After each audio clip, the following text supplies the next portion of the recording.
pangkat jabatan adalah pengabdian, adalah tanggung jawab, adalah suatu persembahan kita untuk rakyat, bukan untuk ambisi pribadi atau golongan, saudara sekalian.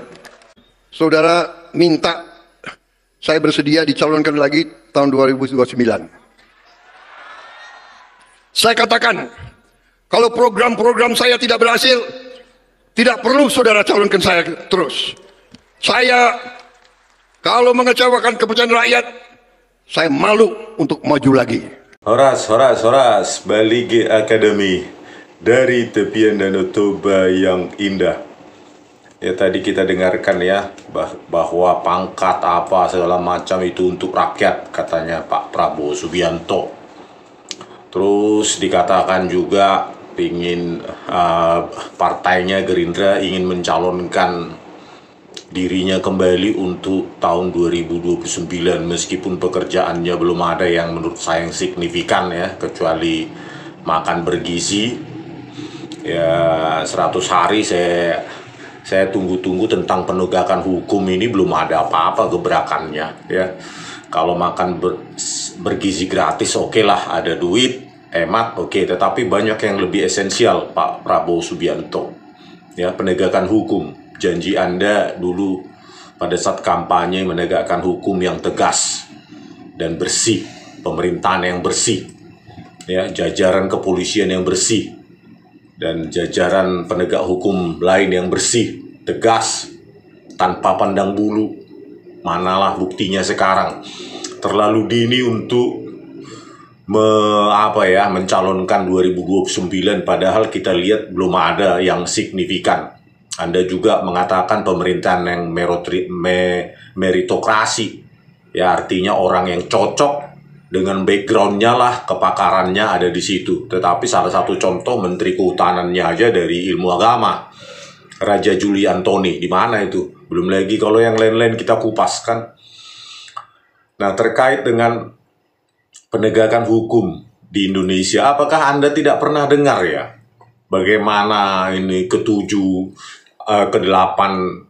terpidana kasus Vina Cirebon, di mana 7 sekarang mendekam di penjara seumur hidup? Apakah Anda sebagai presiden tidak pernah dengar gitu?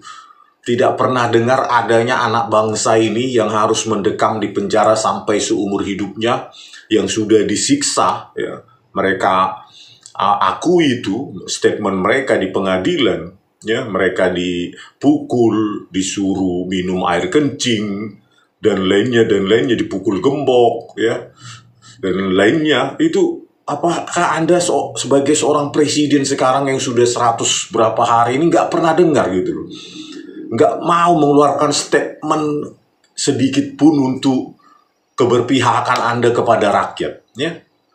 Kalau dibilang nanti tidak ada intervensi segala macam, kenapa undang-undang Pilpres bisa diubah? Ya, apanya? Usia cawapresnya.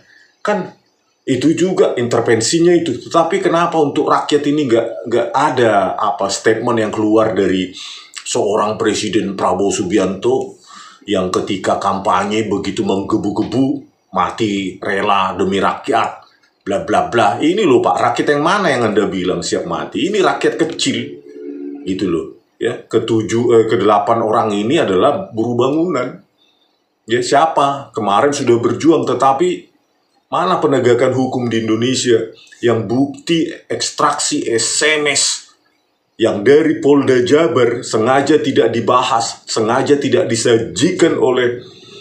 dibahas oleh jaksa penuntut umum dan hakim, padahal ada di dalam berkas yang bisa membebaskan mereka. Karena dari waktu, time frame ketika mereka dituduhkan melakukan apa yang didakwa dan dituntut, itu mereka ada SMS dari almarhum yang menjadi korban. Inilah Pak Prabowo Subianto ya. Jauh sekali statement orasi-orasi Anda terhadap permasalahan-permasalahan konkret gitu loh Pak. Coba orasinya itu sebutkan kasusnya gitu loh, konkret gitu loh Pak. Masa nggak ada sih yang membisikkan kepada Anda atau keponakan kayak sepupu kayak atau cucu yang mendengar kasus ini, dan Anda harus, kalau mendiamkan kayak gini, Anda tahu dan Anda mendiamkan, maka Anda bukan presiden kami ya, bukan presiden untuk rakyat jelata ya. Karena apa Pak? Dengan penegakan hukum, dengan kepolisian yang paling hancur se-Asia Tenggara, maka siapapun kami rakyat jelata bisa menjadi korban, bisa direkayasa. Kasus Jessica Wongso, Tito Karnavian yang Anda ada dalam kabinet Anda itulah otak rekayasanya ketika dia Kapolda Metro Jaya 2016. Mengabur-ngaburkan untuk membuat narasi menyesatkan dengan kabur-kabur video CCTV yang sudah dikaburkan oleh Mabes Polri itu Pak, ahlinya Muhammad Noah Lazar.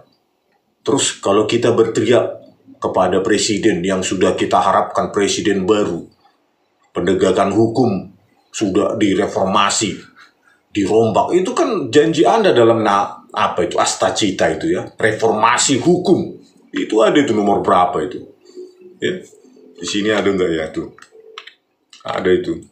Gimana itu? Ya itulah reformasi hukum. Anda katakan kan reformasi hukum, mana implementasinya? Ya, masih 100 hari. Ya, tanda-tandanya pun kami nggak ngelihat gitu loh. Jadi kalau sampai setengah tahun ini nggak ada perubahan dalam reformasi hukum, berarti nggak akan ada dalam 5 tahun kepemimpinan Anda. Ya, nggak akan ada gitu. Coba sebutkanlah dulu kasus-kasus yang salah tangkap, yang direkayasa oleh kepolisian. Saya sudah tantang, saya siap untuk bertemu dengan Anda. Ya, walaupun saya sudah sajikan di persidangan PK kemarin, ya baik Vina Cirebon maupun kasus Jessica Wongso, tetapi kan kalah juga kan. Kasus Vina Cirebon mereka abaikan dengan enteng gitu loh. Ekstraksi SMS yang dari Polda Jabar itu sendiri yang bisa membebaskan ke 8 terpidana ini, ya siapa harapan kami? Ya Anda lah gitu loh. Sebagai presiden, masa nyebutkan kasus ini pun nggak bisa? Kasus Jessica Wongso, tetap aja itu polisi berbohong gitu loh. Karena mereka kan sudah kompak, sudah akur, polisi, jaksa, hakim. Padahal seharusnya itu bagian yang terpisah kan, tetapi karena sering bertemu, saling kolaborasi, ya, akhirnya saling melindungi.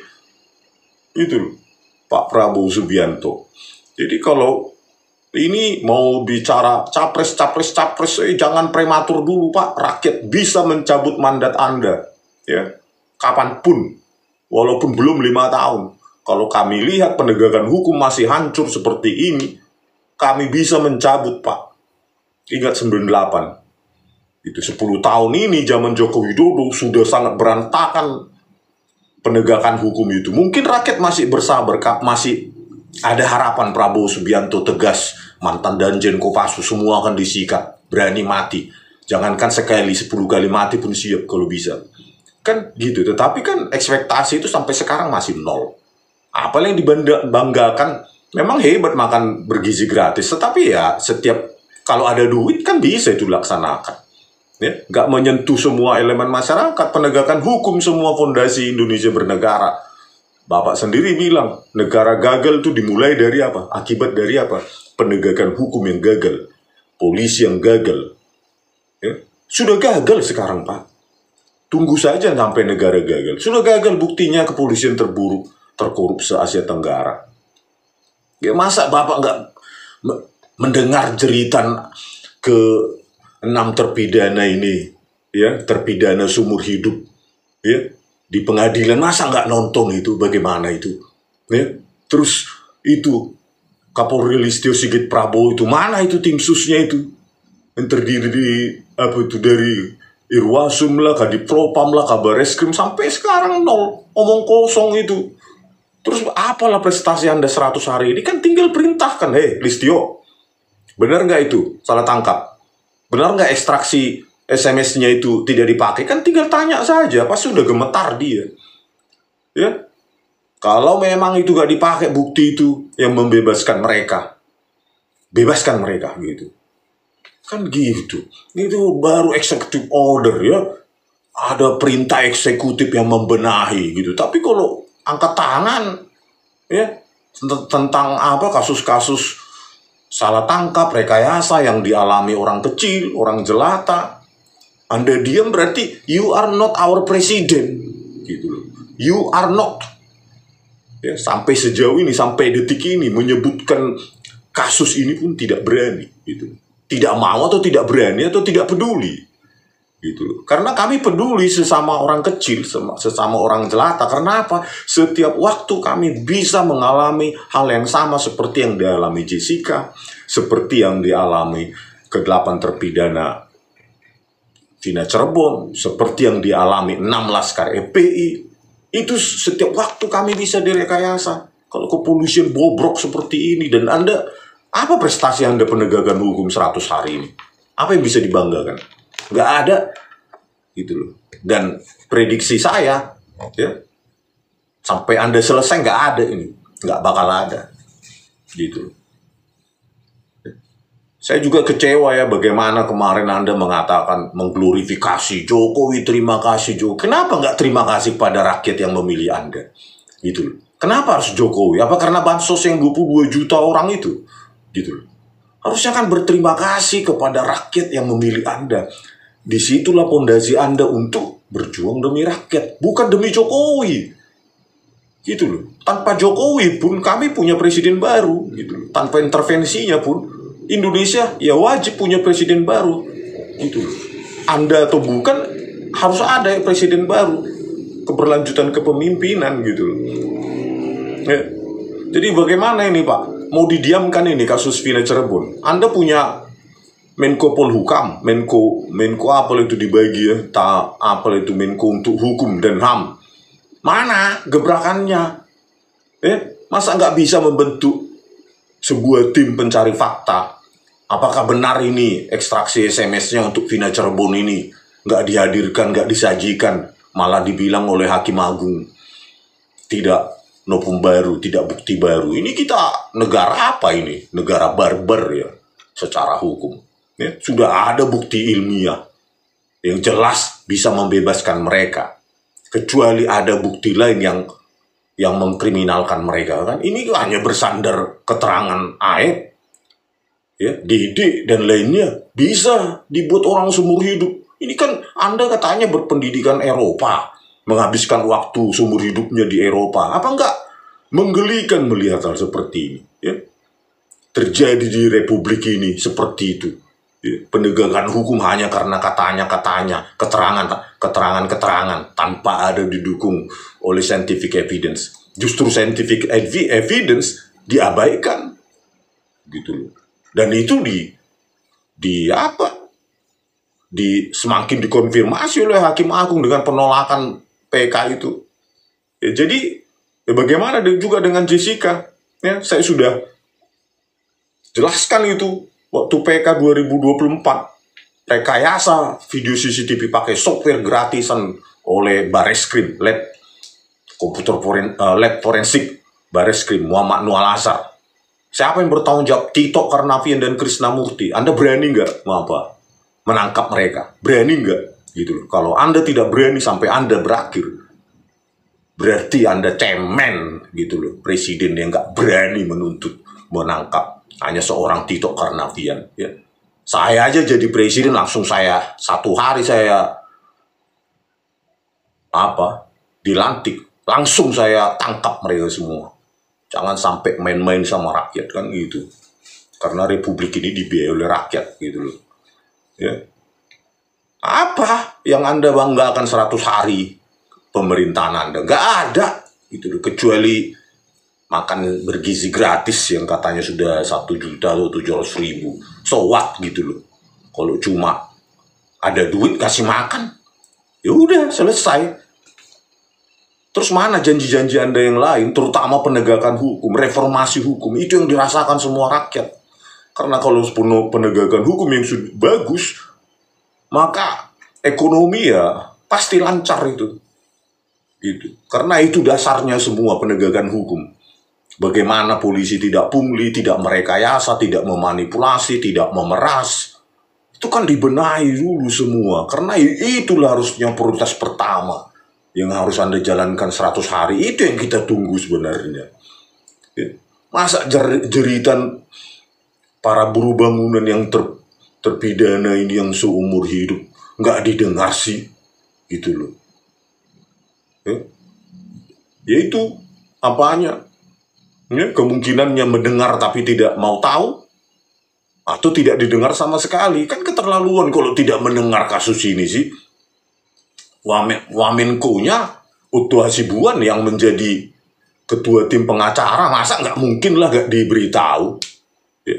Berarti kalau diberitahu nggak mau tahu, ya berarti Anda bukan presiden kami, gitu loh. Ya, tidak mengimplementasikan kepentingan rakyat, ya. Karena ini jelas ini salah tangkap, Pak. Saya hanya percaya pada bukti saintifik, bukan keterangan-keterangan A sampai Z. Kita butuh bukti. Saya diajarin sejak kuliah di engineering, saya tidak peduli sama apa kata orang lain, apa kata si A, apa kata si B, kecuali ada bukti. Buktinya apa? Saya lebih percaya bukti itu daripada omongan siapapun. Bahkan omongan presiden pun saya tidak percaya kalau itu bertentangan dengan bukti saintifik. Jadi kami tunggulah, Pak, ya, setelah 100 hari ini. Ya kalau bisa ini loh jeritannya yang ke-7 terpidana seumur hidup ini, ya. Orang tuanya juga sudah ada yang meninggal karena stres, karena sakit, ya. Karena apa ya? Tekanan batin lah melihat anaknya nanti sampai meninggal, menghabiskan waktunya, usianya di penjara. Padahal ada bukti saintifik yang berasal dari kepolisian tapi tidak dipakai. Malu sih. Kalau saya jadi presiden, malu saya seperti ini. Penegakan hukum barbar ke zaman sebelum Masehi, saya lihat belum ada bukti saintifik, ya. Sekarang sudah ada, ini kan tertawakan kita kalau ini sampai terungkap ke media Asia Tenggara kayak Australia kayak atau apa, sama seperti kasus Jessica. Masa pelaku rekayasanya mantan Kapolri Tito Karnavian, apa bagaimana ini malunya Indonesia ini, ya?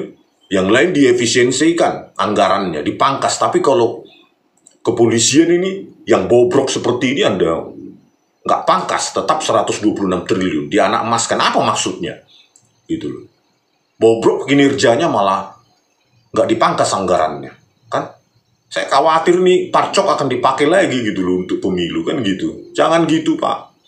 Biarkan demokrasi berjalan. Yang lalu biarlah berlalu, tetapi benahi demokrasi Indonesia tanpa intervensi partai-partai coklat dan lainnya. Itu biarkan rakyat memilih.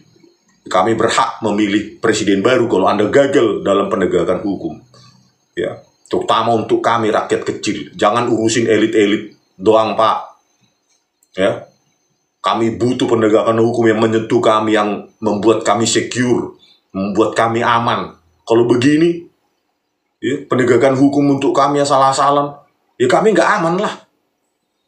Ya karena kami bisa suatu waktu bisa dijadikan seperti Jessica, ke-7, ke-8 terpidana, 6 laskar FPI, semena-mena.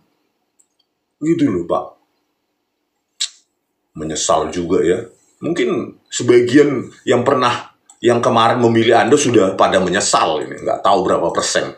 Tapi di berjalannya waktu ya makin menyesal. Kok nggak ada ya bukti perbaikan penegakan hukum atau reformasi hukum yang dijanjikan? Nggak ada, malah lebih buruk atau sama saja. Ya menyesal lah. Ya. Semoga rakyat nanti 2029 tidak lagi memilih berdasarkan bansos beras atau segala macam. Ayo cerdas kita tolak. Gitu loh, untuk bansos segala macam. Kami nggak mau didikte gitu. Rakyat itu harusnya. Untuk apa? Dapat beras 5 kilo, 10 kilo, 20 kilogram, tapi sengsara selama 5 tahun berikutnya kan. Nggak ada perbaikan penegakan hukum. Kualitas polisi sama saja hancurnya. Ya. Jaksanya juga penipu. Hakimnya juga banyak Jarod Richard. Itu apa kayak gini? Dipilih presiden seperti ini kan?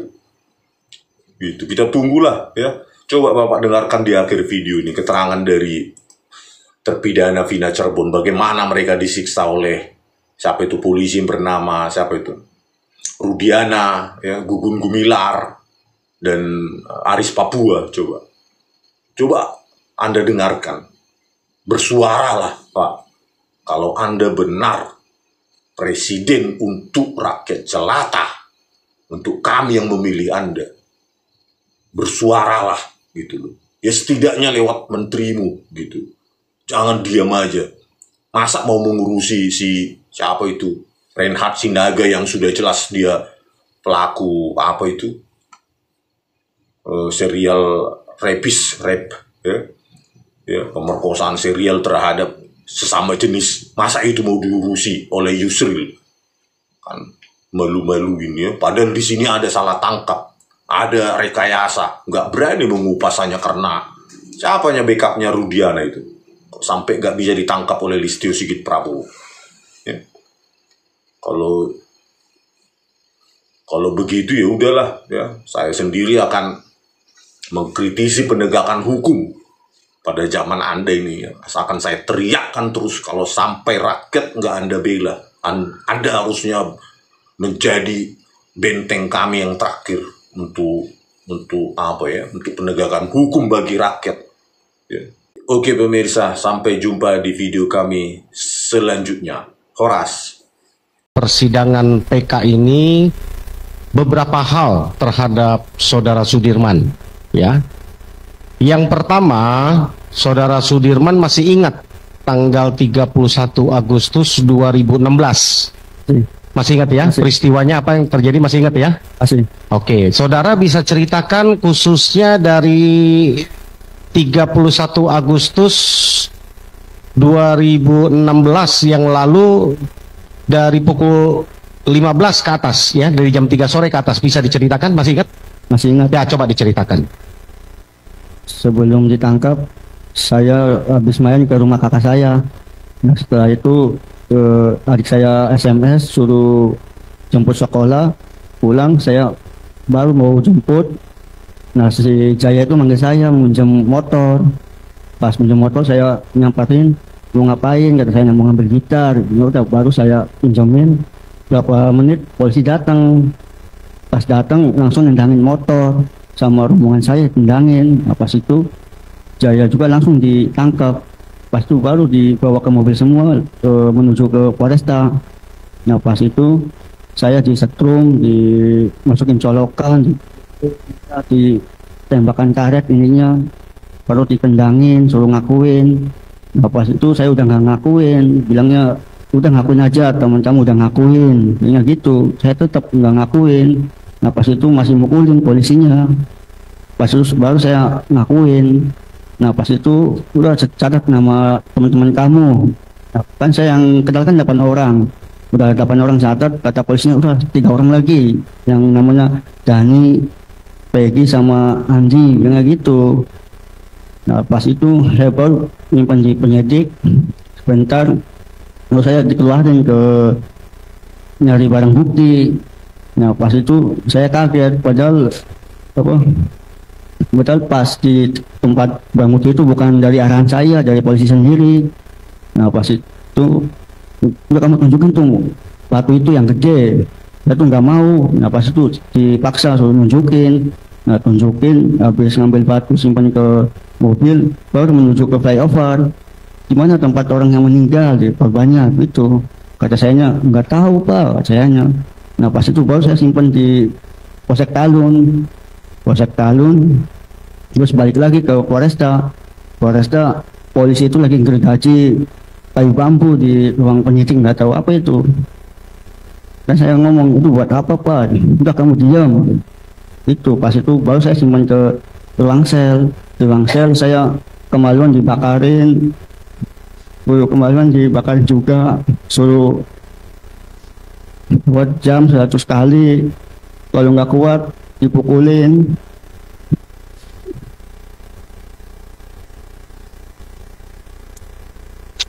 Terus izin mobil kasih ya, izin gua.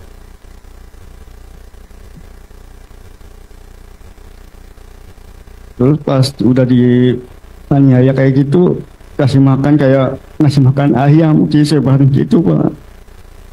Kalau nggak makan sama dipukulin juga.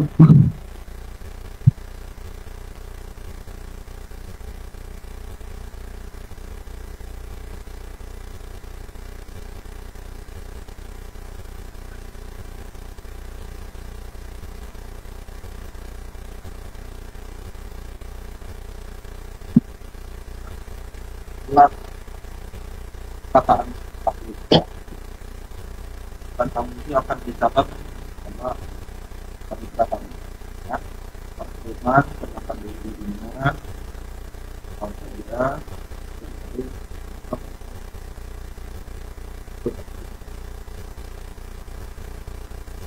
Nah, terus pas itu saya dibuang ke ruangan penyidik, suruh bikin BAP. Saya tuh aja nggak mau, cuma saya dipukulin, dihajarin terus sama polisi. Nah, pas itu saya suruh tanda tangan.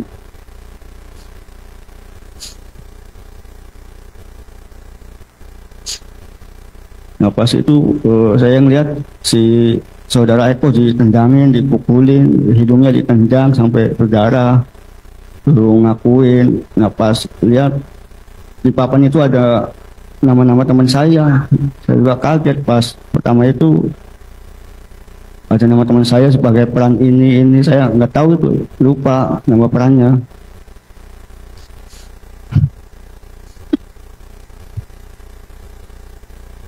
Aduh.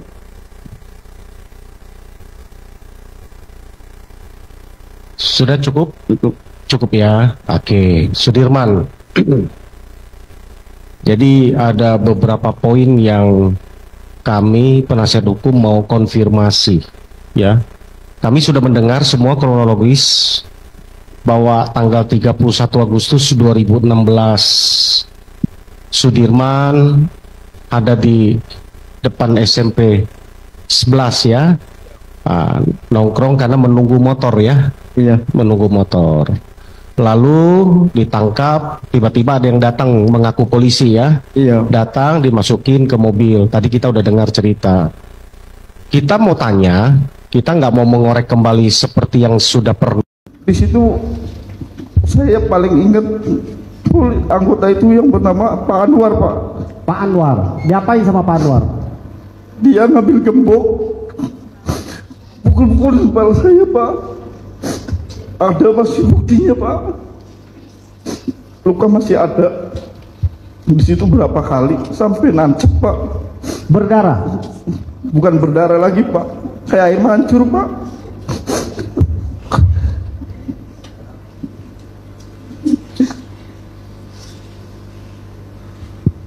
Di situ cuman kita nggak diobatin, Pak. Cuma dikasih kopi doang. Ditempelin kopi mentah maksudnya? Iya, Pak. Atau air kopi? Bukan, Pak. Kopi, air bubuk kopi ya? Bubuk kopi, Pak. Oke, terus? Setelah itu kita disiksa di situ. Terus agak lama itu, kalau nggak salah gitu tuh ada yang haus minta minum. Nggak tahu dikasihnya. Saya nggak tahu siapa yang nyuruh itu siapa. Tapi yang jelas itu air kencing, Pak.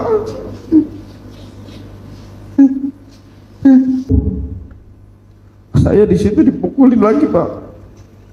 Sampai saya muntah darah dari mulut, dari hidung saya keluar, Pak.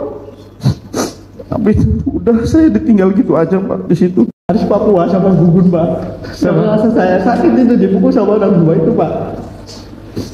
Apa yang dipikiran kamu waktu dipukul itu? Masih menikmati daripada saya dipukul, Pak. Sampai saya pulang aja ditembak 3 kali. Saya suruh lari, saya nggak lari, Pak. Saya di depan situ nggak lari. Sampai pulang menjut, Pak. Membebok aja sama aku. Saya ngerasa apa ya Allah, nggak ada keadilan.